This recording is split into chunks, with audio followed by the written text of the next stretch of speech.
Welcome to my review of the Pz.Kpfw, a German Tier 5 medium tank. Let's look at it on the tech tree. It exists in a bit of an out-of-the-way spot on the German tech tree. Most of the main tanks you want to drive, the iconic ones like the Tiger 1, the Tiger 2, even the Porsche Tiger, are on these two main lines right smack in the middle of the tech tree. As a result, you're probably going to first experience a German medium tank with the Panzer IV, which I think is somewhat unfortunate because the Panzer IV underperforms, at least for me, at Tier 5. By contrast, this Panzer III-4 is a remarkably fun, agile, fast, and deadly tank when used properly. Let's look why. Right off the bat, the biggest defining feature of this tank is the engine. It's a Tier 5 engine, only used on this tank and the Leopard. And it puts out 585 horsepower for only 585 kilograms. Since this tank is only 25 tons, it gives it an absurd power to weight ratio, 22.92 specific power with my equipment. That means this thing can accelerate to its 55 kilometer per hour speed limit reliably and pretty much anywhere.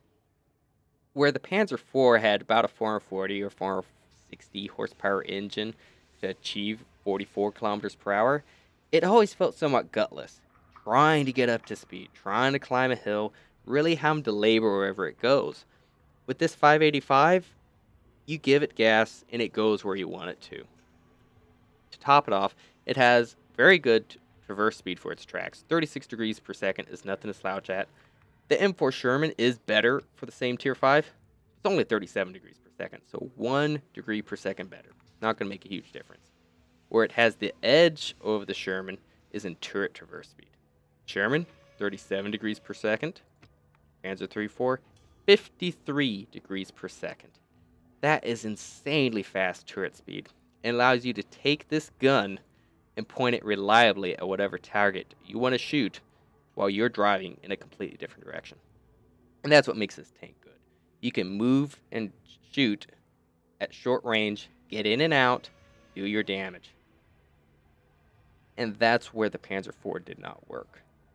The Panzer IV has this exact same gun, this L48, but the Panzer IV is really designed to be a sniper. It used to actually have the L70 version of this gun, which had much better accuracy and much better penetration for a small damage boost.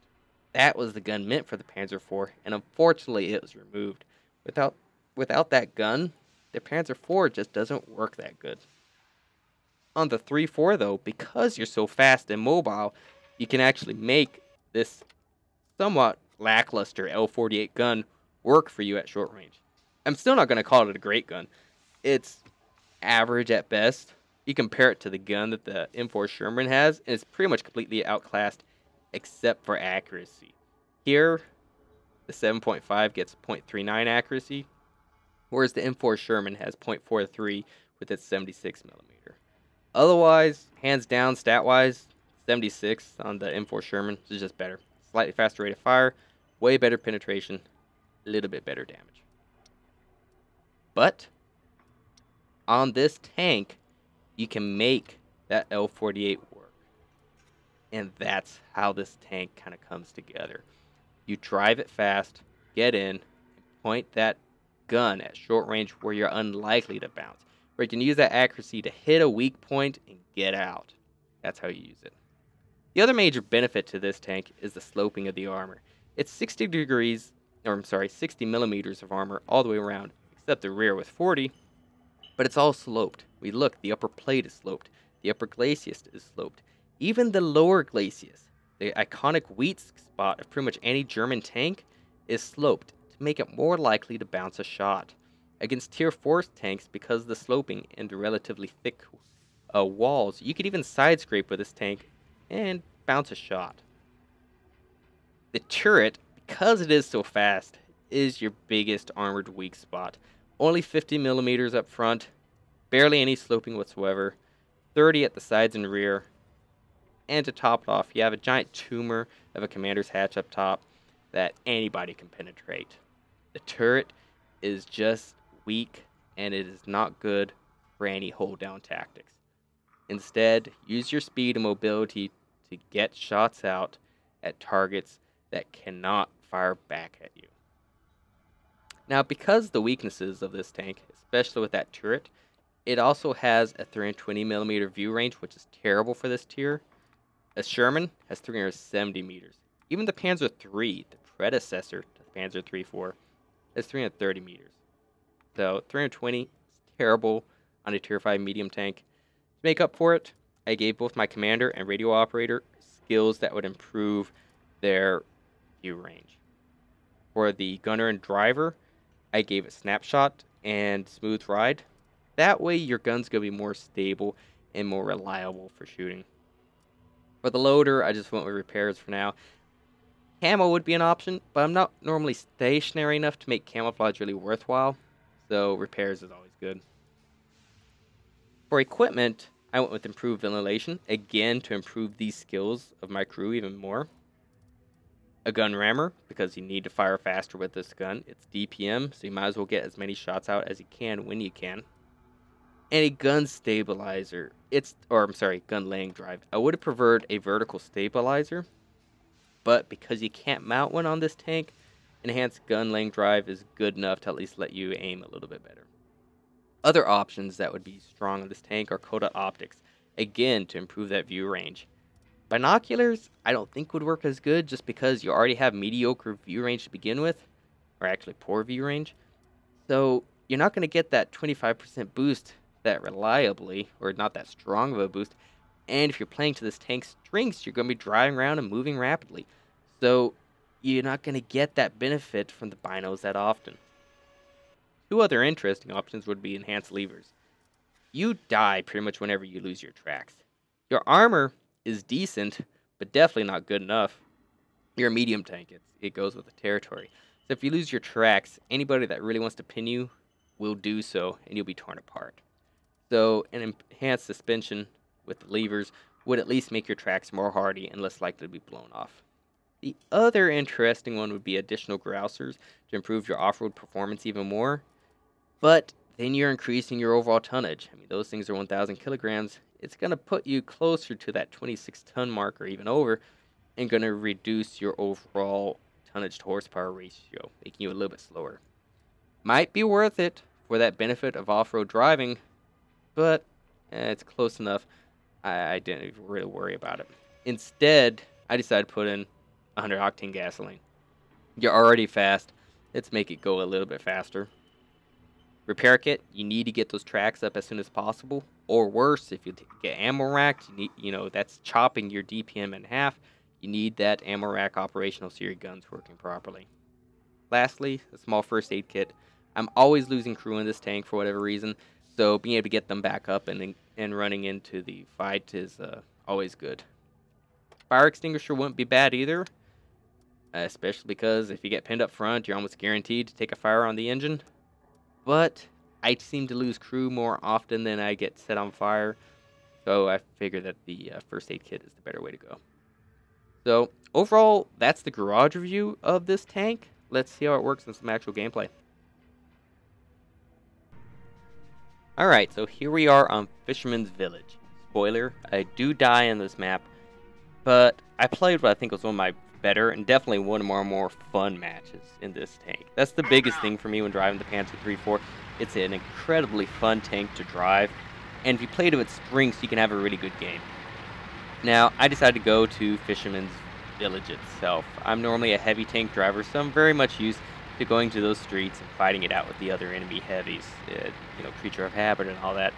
But I know as a medium tank driver, I can get there rapidly and at least provide some scouting information to my own heavies when or if they do go there. So I move in, I do cut across the field just because I know I can get across fast enough that it's unlikely for them to be able to hit me, and move into the cover of the buildings as rapidly as I can. I try to take my time, cautiously peeking around. A little poke here, constantly checking to make sure there's nobody sneaking up on me. You definitely can't rely on those dings to let you know where something is. Take a shot of the M8, miss.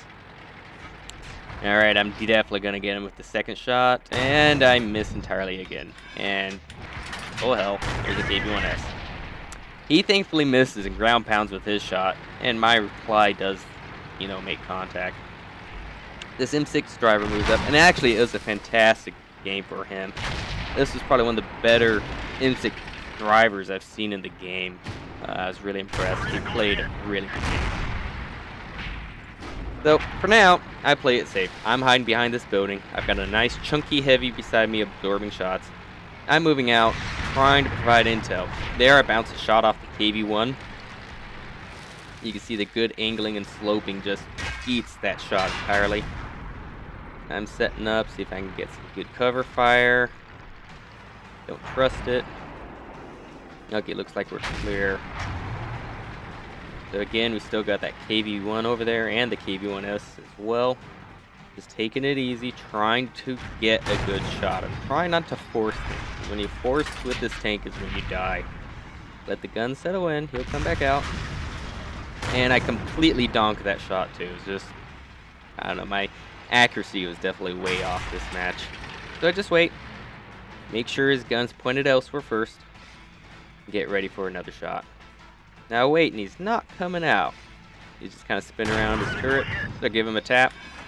There's a KV-1S. Oh, he's looking the other way. Great. Hit that front plate. And at this range, you can see that gun is accurate enough to hit those weak spots, like the front plate on the KV-1 and KV-1S. And at those ranges, you have the penetration to hit it. Unfortunately, the Stug shows up. Now I'm starting to get a little stressed.